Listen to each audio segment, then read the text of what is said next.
Selamat pagi semuanya. Kembali lagi ya bersama Ibu Dini. Hari ini kita akan belajar tentang perkembangbiakan tumbuhan secara vegetatif. Kalau kemarin kita sudah belajar perkembangbiakan tumbuhan secara generatif atau secara kawin atau melalui penyerbukan. Nah, hari ini kita judulnya perkembangbiakan tumbuhan secara vegetatif. Nah, kalau perkembangbiakan tumbuhan secara vegetatif ini terjadi tanpa adanya perkawinan, ya. Jadi nggak kawin ya.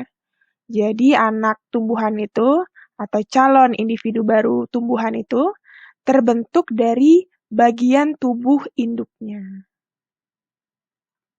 Nah, perkembangbiakan vegetatif itu ada dua. Yang pertama secara alami, yaitu tanpa bantuan manusia. Dan yang kedua itu secara buatan, dibantu oleh manusia. Nah, bagaimana sih tumbuhan yang secara alami dan tumbuhan yang secara buatan? Kita bahas satu-satu, mulai dari perkembangbiakan secara vegetatif alami dulu ya. Oke, perkembangbiakan vegetatif secara alami yang pertama adalah dengan cara spora. Nah, spora adalah butiran seperti biji, tetapi berukuran sangat kecil. Jadi perkembangbiakan secara spora ini, dia di tumbuhannya itu ada butiran-butiran biji yang berukuran sangat kecil. Nah, ini ya contohnya ya. Nah, contohnya adalah tumbuhan paku dan lumut. Nah, itu spora.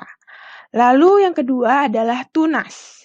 Tunas ini muncul dari pangkal batang tumbuhan. Tunas tumbuh menjadi individu baru. Nah, jadi kan pertama misalnya ini ya, ini induknya nih. Yang besar ini induknya.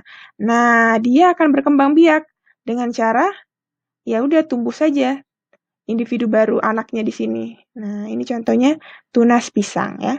Kalau ini contohnya tunas bambu. Jadi ini induknya, kemudian muncul aja anaknya di sini, individu baru. Nah, itu dengan cara tunas ya. Contohnya ada pisang, bambu, nanas, palem. Nah, itu merupakan tumbuhan yang berkembang biak secara tunas. Lanjut. Selanjutnya ada umbi batang. Nah, kalau umbi batang, dia tunasnya itu muncul pada batang. Nah, muncul pada batangnya. Jadi, muncul aja gitu individu baru. Contohnya adalah kentang, ubi jalar, terus kalau ubi jalar tuh tahu nggak apa? Kalau bahasa kitanya, ubi jalar itu adalah bijur ya. Ini bijur. Jadi contohnya adalah kentang dan ubi jalar. Lanjut ya, ada umbi lapis di sini. Nah, umbi lapis ini adalah kumpulan daun yang berlapis-lapis membentuk siung. Setiap siung tumbuh menjadi individu baru. Nah, kan kalau misalnya bawang merah, bawang putih, di situ ada apa? Kumpulan daun yang berlapis-lapis. Nah, di sini ya.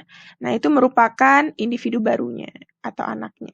Mereka akan berkembang, berlapis-lapis, sehingga muncullah bawang-bawang ini. Ya. Jadi kalau umbi lapis, contohnya bawang merah, bawang putih, bawang bombay, itu merupakan tumbuhan yang berkembang biak secara vegetatif alami. Next, ada umbi akar. Nah, jadi katanya anaknya itu, atau tunasnya itu muncul pada pangkal akar. Gitu. Jadi akarnya inilah individu barunya. Contohnya adalah wortel, ya, ini lobak, kemudian singkong atau biasa kita sebut ubi. Ya, tapi kalau bahasa Indonesia ubi itu adalah singkong ya. Next, di sini ada geragi atau stolon. Jadi, batang yang menjalar di permukaan dalam tanah itu merupakan individu baru atau tunas yang baru ya. Contohnya adalah ini, stroberi. Jadi contoh geragi atau stolon ini adalah stroberi. Terus ini namanya pegagan ya. Kamu pernah lihat gak ini? Pegagan, terus ada rumput teki, arberi atau arbei. Nah, itu adalah contoh tumbuhan yang berkembang biak secara geragih atau stolon. Vegetatif alami ya. Lalu ada akar tinggal atau rizoma. Nah, biasanya contoh akar tinggal atau rizoma ini adalah bumbu-bumbu dapur ya. Jadi, dia batangnya itu tumbuh di dalam tanah. Dari batang itu muncullah tunas yang tumbuh menjadi individu baru atau tumbuhan baru. Nah, contoh dari rizoma ini adalah jahe, terus temulawak, kencur, lengkuas, kunyit. Nah, ini merupakan contoh tumbuhan vegetatif alami, yaitu rizoma atau akar tinggal. Terus yang terakhir ada tunas adventif. Jadi contohnya ini adalah cocor bebek. Ya, ingat ya, kalau tunas adventif contohnya tumbuhannya adalah cocor bebek. Oke, sekarang kita lanjut ke perkembangbiakan tumbuhan secara vegetatif buatan atau dibantu oleh manusia, ya. Yang pertama adalah dengan cara merunduk. Nah, jadi manusia itu bisa melakukan atau membantu tumbuhan itu berkembang dengan cara merundukkan tumbuhan itu. Nah, jadi ceritanya gini, misalnya ada tumbuhan nih. Nah, tumbuhan itu kan bercabang ya, menjalar. Nah, sama kita, sama manusia itu ditarik batangnya, terus ditancapkan lagi ke tanah gitu, dirundukkan namanya, ditimbun lagi ke dalam tanah. Seperti ini ya. Kemudian nanti dia akan tumbuh lagi tumbuhan yang baru. Gitu. Nah, tumbuhan yang bisa dirunduk ini misalnya apel, mawar pagar, melati, alamanda, dan sebagainya ya. Jadi yang pertama tuh merunduk. Terus ada dengan cara setek. Nah, kalau setek itu dengan menanam potongan bagian tubuh-tumbuhan. Bisa nanam batang, pucuk daun, ataupun nanam akarnya. Ya. Kalau di sini contoh setek itu misalnya ini tuh kayak singkong kayaknya ya, atau biasa kita sebut ubi. Nah, batang singkong ini kita potong atau kita tetak ya kalau bahasa kitanya. Terus kita tanam lagi. Tanam lagi, nanti dia akan tumbuh yang baru gitu ya. Bisa batangnya, bisa daunnya, bisa akarnya. Oke, selanjutnya adalah cangkok atau mencangkok ya. Jadi misalnya Ibu Dini punya tumbuhan jeruk. Nah, tumbuhan ini tuh manis ya. Batang jeruknya manis buahnya.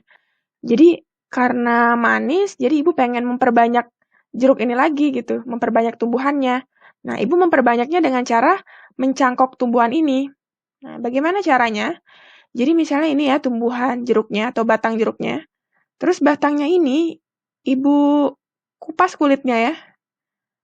Ibu kerat ibaratnya. Terus jadi seperti ini, lalu bikin seperti ini. Nah, kemudian dibersihkan. Lalu ibu bungkus dengan dalamnya ini sabut kelapa ya. Terus ibu bungkus dengan plastik. Dalamnya juga ibu kasih tanah. Lalu ibu ikat seperti ini. Terus ibu siram ya. Berhari-hari, berminggu-minggu sampai nanti dia tumbuh akar. Nah, sampai dia nanti ada akarnya. Kemudian nanti ibu akan potong tumbuhan ini kalau misalkan udah akarnya. Lalu akan ibu tanam kembali seperti ini ya.